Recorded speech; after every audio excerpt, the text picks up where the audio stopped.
কি করছি? এই কাঁথাটা একটু ছিঁড়ে গেছিল তো তাই সেলাই করছি। বসো খালা। তোর মা কোথায়? ওই বোন গেলে ডাক্তার বাড়ি গেছে। ও, দিল্লি যাওয়ার কথা তোর মাকে বলিসি?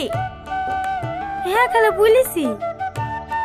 আচ্ছা খালা, ওই পাড়ে টুম্পা কাছে গেছিল না, ওর কি হয়েছিল গো?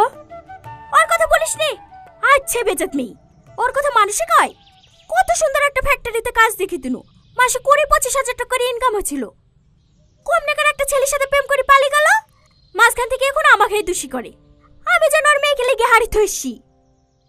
কেন, তোকে কেউ কিছু বলছিল নাকি? না না, ওই মা একটু ভয় করছে। ভালো আছো বোন? হ্যাঁ হ্যাঁ ভালো আছি। যা বুড়ি, তুই ঘরে গিয়ে একটু শোগা। সারা রাস্তা বমি করতে করতে গিয়েছে। ডাক্তারে কি বললো মা? কি বলবে, যে ডাক্তারের কাছে নিয়ে যাচ্ছে সেই ডাক্তারই বলছে 3 মাসের মধ্যে অপারেশন করতে হবে। এই ডাক্তার অপারেশন করতে কত টাকা লাগবে বললো? ওই একই 2 লাখ টাকা। এত টাকা আমি এখন কোথায় পাবো বলো বোন? খাসের জায়গায় বাস করি, জায়গাটা বিক্রি করতে যে মেয়েটুককে বাঁচাবো সেই সামর্থ্যটুকু নাই। কাঁদো না বোন, সালমাকে আমার সাথে পাঠিয়ে দাও। 3-4 মাস দিল্লিতে কাজ করলে 1-8 লাখ টাকা ইনকাম হয়ে যাবে। আর আমাদের মহাজনটাও খুব ভালো, 2-50 হাজার টাকা অ্যাডভান্স নিয়ে দেবো, ওইতে ছোট বোনের অপারেশনটা হয়ে যাবে। খালা ঠিকই বলছে মা, আমাকে যেতে দাও, আমি আর ছোট কষ্ট দেখতে পাচ্ছি না। কিন্তু বোন, বিদেশ জায়গা, বুড়ি যদি কিছু হয়ে যায়। আরে কিচ্ছু হবে না, আমি আছি না। আমি সালমাকে নিজের মেয়ের মতোই দেখবো।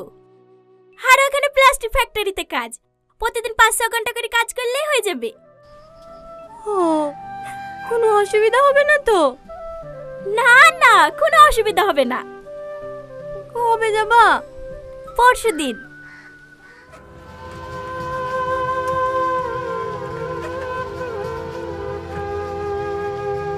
ওখানে পৌঁছাতে আর কতক্ষণ লাগবে খালা? এই তো কলকাতায় আসনু, হাওড়া থেকে রাতে ট্রেন ধরবো, হ্যাঁ কাল সন্ধ্যার মধ্যে পৌঁছে যাব। বাড়ির লেগে মন খারাপ করছে নাকি?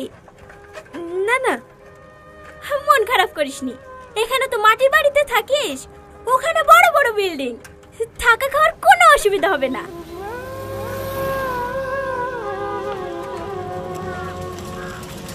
ও ভাই, স্টেশনের রাস্তা তো ওইদিকে, এইদিকে ঢোকাচ্ছ কেন? মেন রাস্তা খুব জ্যাম হবে, তাই লোকাল দিয়ে যাচ্ছি। হো, এলে বিস্কুট খা। ভালো লাগছে না খালা। হ্যাঁ তো মন খারাপ করছি কেন? আমি আছি না, লেখা।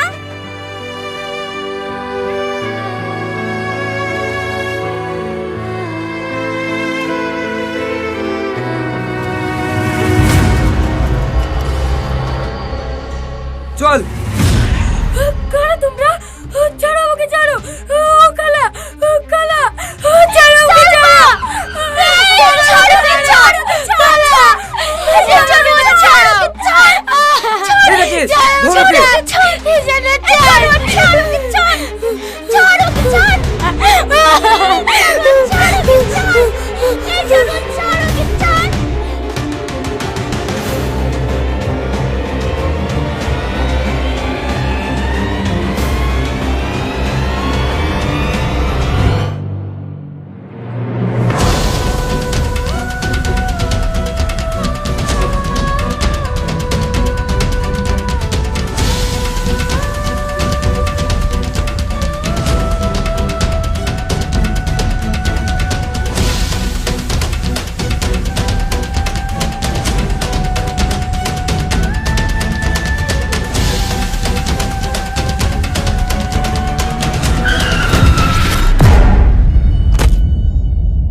রাস্তা দৌড় মারে। ও আমার কোনো দোষ নাই, ওরা আমাকে তাড়া করছিল, ওদের জন্য আমার অ্যাক্সিডেন্ট হয়েছে।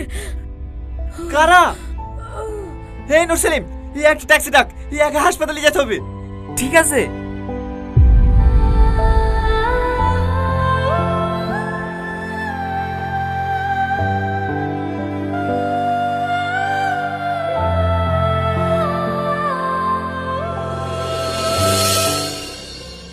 সরি মাসি, ধরতে পারলাম না। চুড়ি আর শাড়ি পরে তোরা থাকতে নামগা। পুরুষ হয়েছে পুরুষ, চারটি পুরুষ মিলে একটা মেয়েকে সামলাতে পারে না। জানিস একটা মেয়েকে তুলতে গেলে কত নাটক করতে হয়? ওই শেঠের কাছ থেকে আমি 15 লক্ষ টাকা অ্যাডভান্স লিয়েছি। এখন আমি শেঠকে কি জবাব দেবো? কি করবো বলেন, এমন সময় অ্যাক্সিডেন্ট হয়ে গেল, নাহলে তোকে তুলেই নিয়ে আসতাম। ঠিক আছে ঠিক আছে, ভালো করে খোঁজ নে মেয়েটা এখন কোথায় আছে। ঠিক আছে মাসি।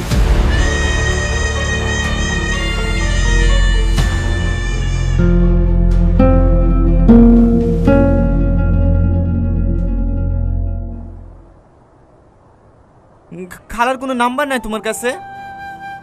না, সব ব্যাগেই ছিল। এই এত বড় শহরে তোমার খালাকে এখন কোথায় খুঁজবো বলো? তোমাকে গাড়ি ভাড়া দিছি, সব থেকে ভালো হবে তুমি বাড়ি চলে যাও। না না, আমি বাড়ি যাব না।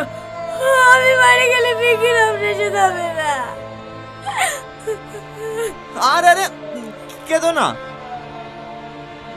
পিঙ্কি কে? ও আমার বোন, ওকে আমি কথা দিয়েছি। এই পাগলি খাচ্ছি কেন? আমি কি একবারে লেগে চলে যাচ্ছি নাকি? 3 মাস পরেই চলে আসবো, আর এসেই আগে তোর অপারেশন করাবো। তুই আসলে কি আমি মরে যাবো না তো? চুপ, তোর এই বড় বোন বেঁচে থাকতে তোর কিচ্ছু হতে দেবে না।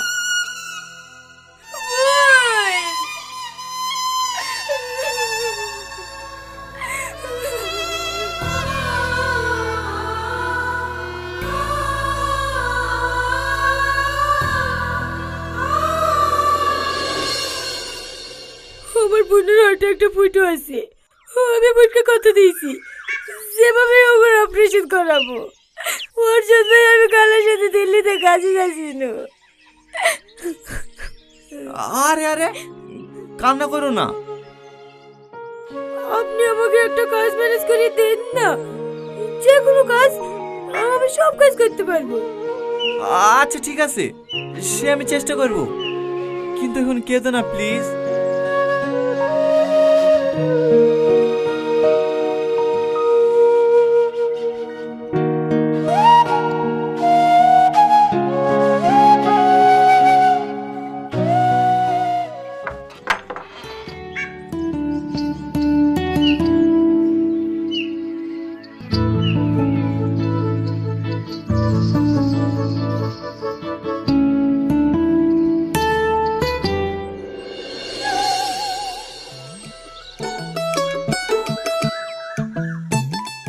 এখানে আমি থাকি, বসো।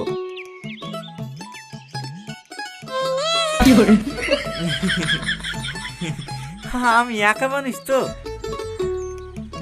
তুমি বসো, আমি তোমার এই খাবার নিয়ে আসছি। না না, আমি কিছু খাবো না। তা বললে হয়? খাবারকে ওষুধ খেতে হবে না? তুমি এখানে বসে থাকো, আমি তোমার এই খাবার নিয়ে আসছি।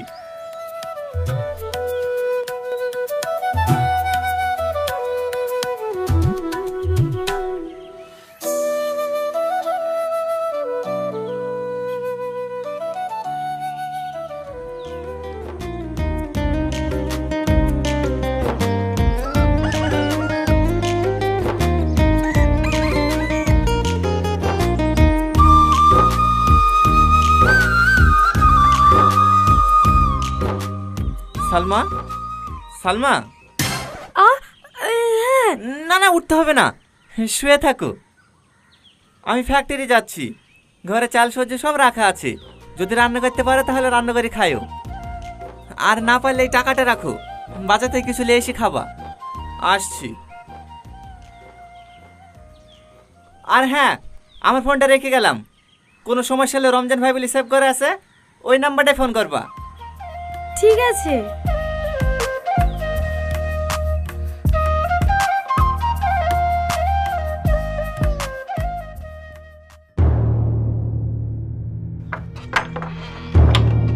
আজিজ, মেয়েটার কোনো খোঁজ পেলে? হ্যাঁ মাসি, পেয়েছি। ফ্যাক্টরিতে কাজ করে টয় নামে একটা ছেলে ওর রুমে আছে।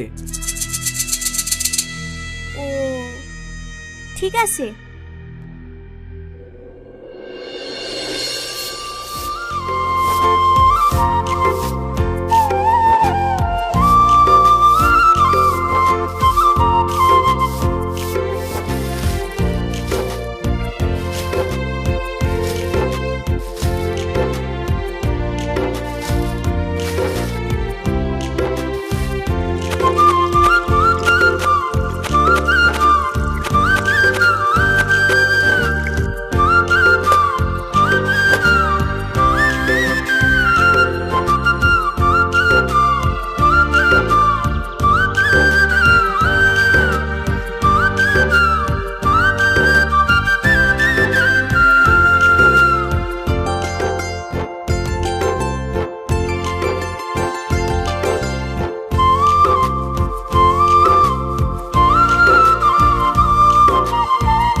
ভিতরে আসেন।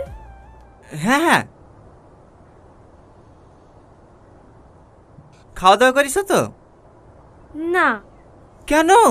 খাবারের দোকান চিনতে পারোনি? দাঁড়াও, আমি তোমার খাবার নিয়ে আসছি। না না, আমি রান্না করেছি। রান্না করিস? রান্না করিস তো খাওনি কেন? আপনার জন্যই বসে আছি, একসঙ্গে খাবো বলে।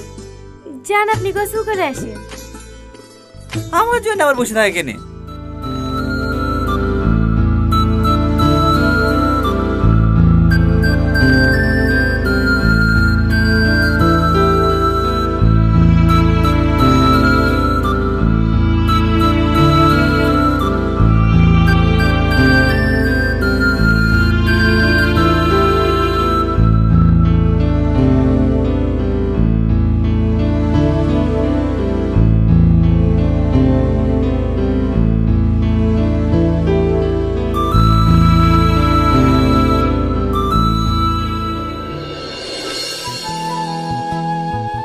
রান্নাটা খুব সুন্দর হয়েছে। কতদিন পর যে এত সুন্দর খাবার খাচ্ছি। কাজের কোনো খোঁজ পেলেন? না, আমার পরিচিত যারা ছিল সবাইকে জিজ্ঞেস করলাম, সেরকম কাজের কোনো খোঁজ পাওয়া যাচ্ছে না।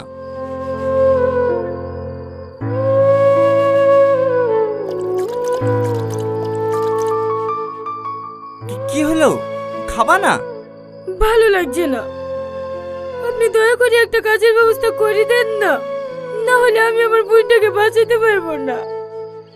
ঠিক আছে ঠিক আছে, তুমি খেয়ে নাও, আমি কালকে তোমাকে একটা কাজের ব্যবস্থা করে দিছি। সত্যি বলছেন? হ্যাঁ। ঠিক আছে, তোমাকে অনেক অনেক ধন্যবাদ। সরি। কেন? আপনাকে তুমি করে বলে ফেলেছি তো, সেজন্যে। আরে কোনো ব্যাপার না, আপনি ডাকতে কেমন পর পর লাগে, তুমি আমাকে তুমি করেই বলো। ঠিক আছে।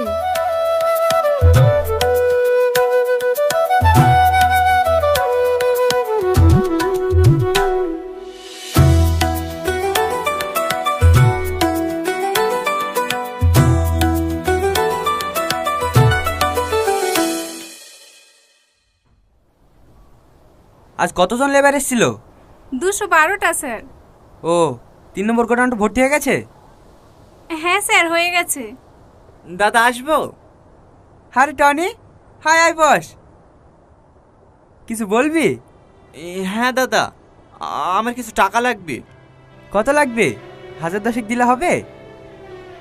না দাদা, আমার 2 লক্ষ টাকা লাগবে। 2 লক্ষ টাকা? কত টাকা কি করবি? বিয়ে করছিস নাকি? না না দাদা, বিয়ে করলে আপনি জানবেন না, আমার বোনের অপারেশন করতে লাগবে। তোর বোন? এই টনি, তুই তো আমাকে বলেছিলি এই পৃথিবীতে তোর বাপ মা ভাই বোন বলতে কেউ নাই, তুই অনাথ। এখন বোন পেলি কোথা থেকে? আমার আপন বোন না দাদা, ওই পরশুদিন একটা মেয়ের অ্যাক্সিডেন্ট হয়েছে বললাম না, ও আর বোন। মেয়েটা কাজ পাওয়ার জন্য অনেক কান্নাকাটি করছে। 3 মাসের মধ্যে ওর বোনের অপারেশন করতে না পারলে ও আর বোনটা মারা যাবে, তাই আমি টাকাগুলো দেব। সত্যি তোর মনটা অনেক বড়। এই নে, 1,000 টাকার প্রয়োজন হলে বলতে দ্বিধাবোধ করিস না। ঠিক আছে দাদা।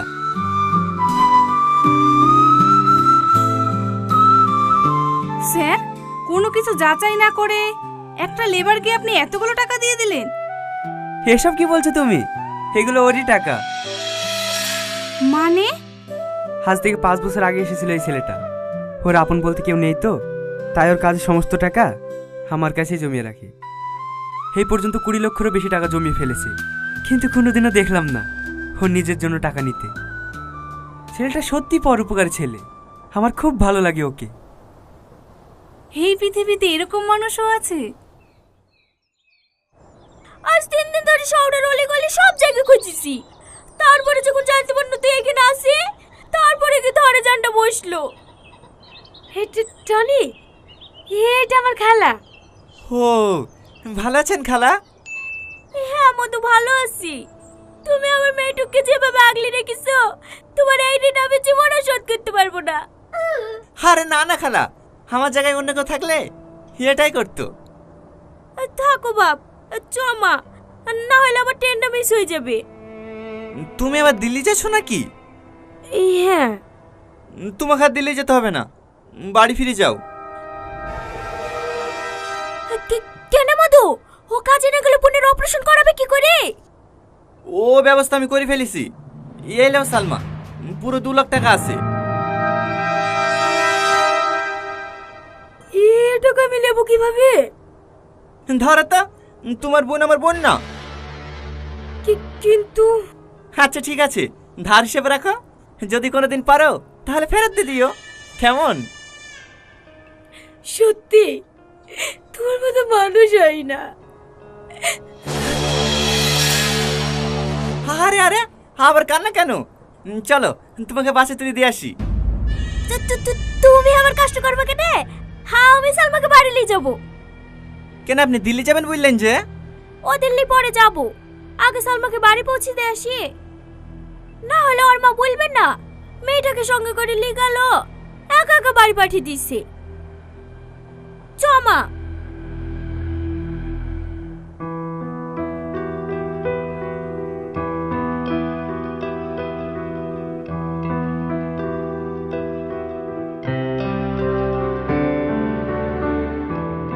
সময় মতো খাওয়া দাওয়া করবা, আর রুমটা যেভাবে গুছিয়ে রেখেছি সেভাবেই রাখবা। ঠিক আছে।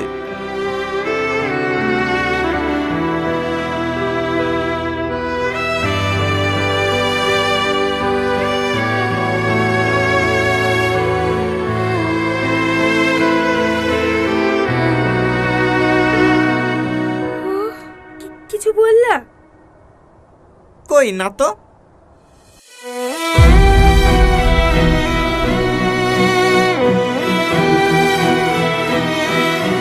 চলো ভাই, আমাদের আবার বাসে লেট হয়ে যাবে।